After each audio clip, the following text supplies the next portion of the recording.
Welcome to Old Testament in a Year, Day 357, Habakkuk 1. This is the message that the prophet Habakkuk received in a vision. How long, O Lord, must I call for help? But you do not listen. Violence is everywhere, I cry, but you do not come to save.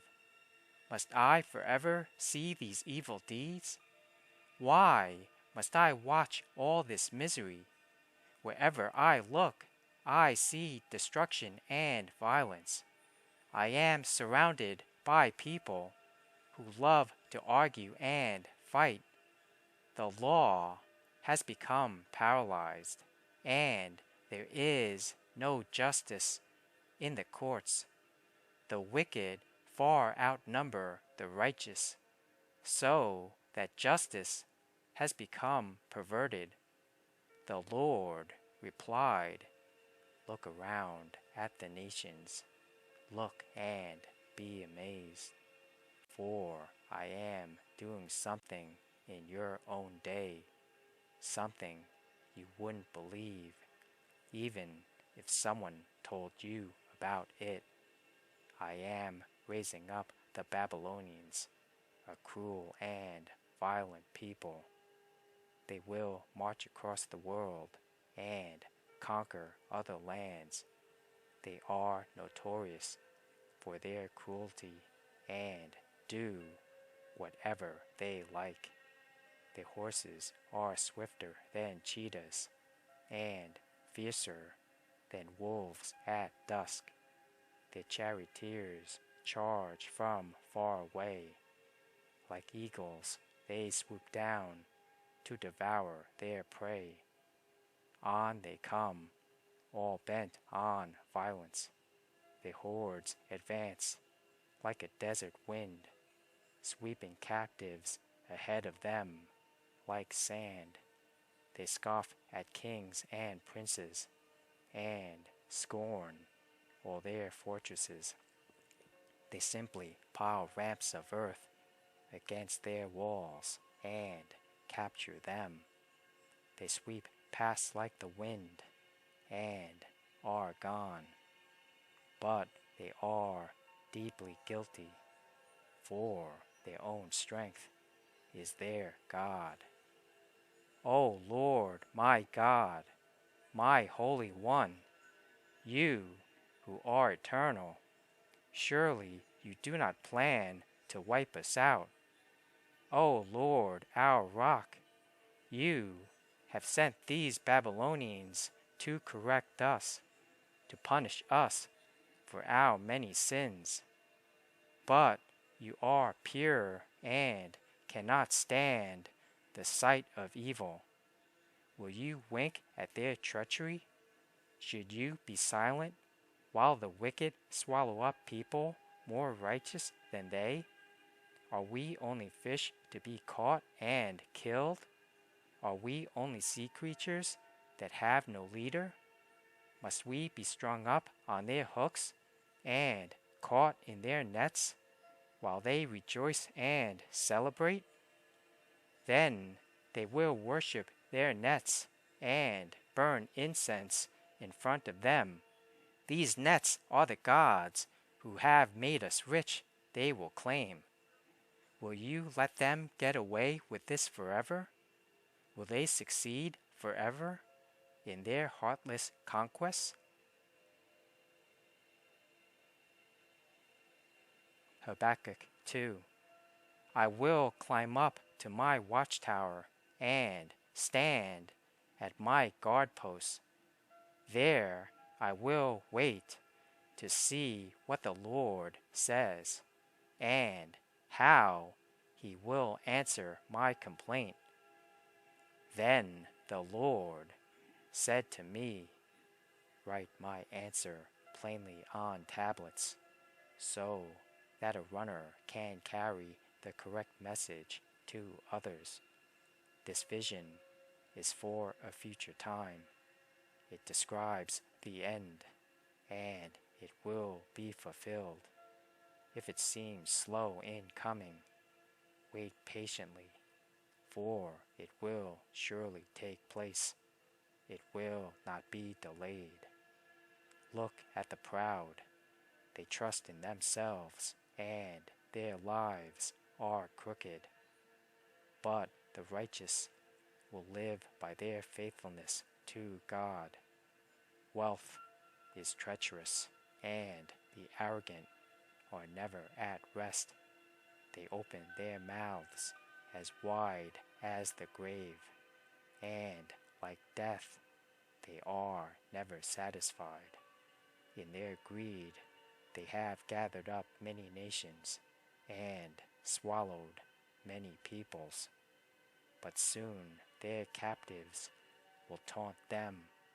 They will mock them, saying, "What sorrow awaits you, thieves? Now you will get what you deserve. You've become rich by extortion. But how much longer can this go on? Suddenly your debtors will take action. They will turn on you and take all you have, while you stand trembling and helpless, because you have plundered many nations. Now all the survivors will plunder you. You committed murder throughout the countryside and filled the towns with violence. What sorrow awaits you who build big houses with money gained dishonestly? You believe your wealth will buy security, putting your family's nest beyond the reach of danger. But by the murders you committed, you have shamed your name and forfeited your lives. The very stones in the walls cry out against you, and the beams in the ceilings echo the complaint. What sorrow awaits you who build cities with money gained through murder and corruption? Has not the Lord of Heaven's armies promised that the wealth of nations will turn to ashes? They work so hard, but all in vain. For as the waters fill the sea, the earth will be filled with an awareness of the glory of the Lord. What sorrow awaits you who make your neighbors drunk? You force your cup on them, so you can gloat over their shameful nakedness. But soon it will be your turn to be disgraced. Come, drink, and be exposed. Drink from the cup of the Lord's judgment, and all your glory will be turned to shame. You cut down the forests of Lebanon. Now you will be cut down. You destroyed the wild animals, so now their terror will be yours.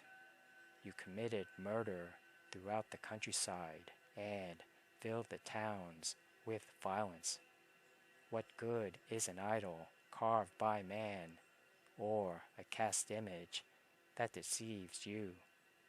How foolish to trust in your own creation, a God that can't even talk.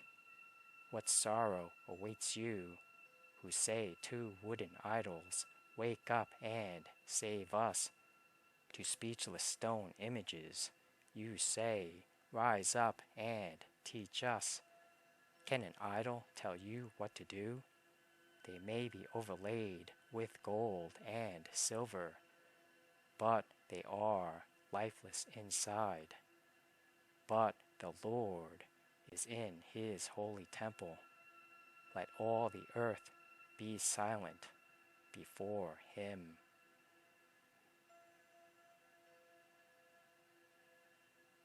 Habakkuk 3. This prayer was sung by the prophet Habakkuk. I have heard all about you, Lord. I am filled with awe by your amazing works. In this time of our deep need, help us again, as you did in years gone by, and in your anger, remember your mercy. I see God moving across the deserts from Edom, the Holy One coming from Mount Paran. His brilliant splendor fills the heavens, and the earth is filled with His praise. His coming is as brilliant as the sunrise. Rays of light flash from His hands, where His awesome power is hidden. Pestilence marches before Him. Plague follows close behind. When He stops, the earth shakes. When He looks, the nations tremble. He shatters the everlasting mountains and levels the eternal hills. He is the Eternal One. I see the people of Cushan in distress, and the nation of Midian trembling in terror. Was it in anger, Lord, that you struck the rivers and parted the sea? Were you displeased with them? No, you were sending your chariots of salvation. You brandished your bow and your quiver of arrows. You split open the earth with flowing rivers. The mountains watched and trembled. Onward swept the raging waters. The mighty deep cried out, lifting its hands in submission. The sun and moon stood still in the sky as your brilliant arrows flew and your glittering spear flashed. You marched across the land in anger and trampled the nations in your fury. You went out to rescue your chosen people, to save your anointed ones. You crushed the heads of the wicked and stripped their bones from head to toe. With His own weapons, you destroyed the chief of those who rushed out like a whirlwind, thinking Israel would be easy prey. You trampled the sea with your horses, and the mighty waters piled high. I trembled inside when I heard this. My lips quivered with fear. My legs gave way beneath me, and I shook in terror. I will wait quietly for the coming day when disaster will strike the people who invade us. Even though the fig trees have no blossoms, and there are no grapes on the vines, even though the olive crop fails, and the fields lie empty and barren, even though the flocks die in the fields, and the cattle barns are empty, yet I will rejoice in the Lord. I will be joyful in the God of my salvation. The sovereign Lord is my strength. He makes me as sure-footed as a deer, able to tread upon the heights.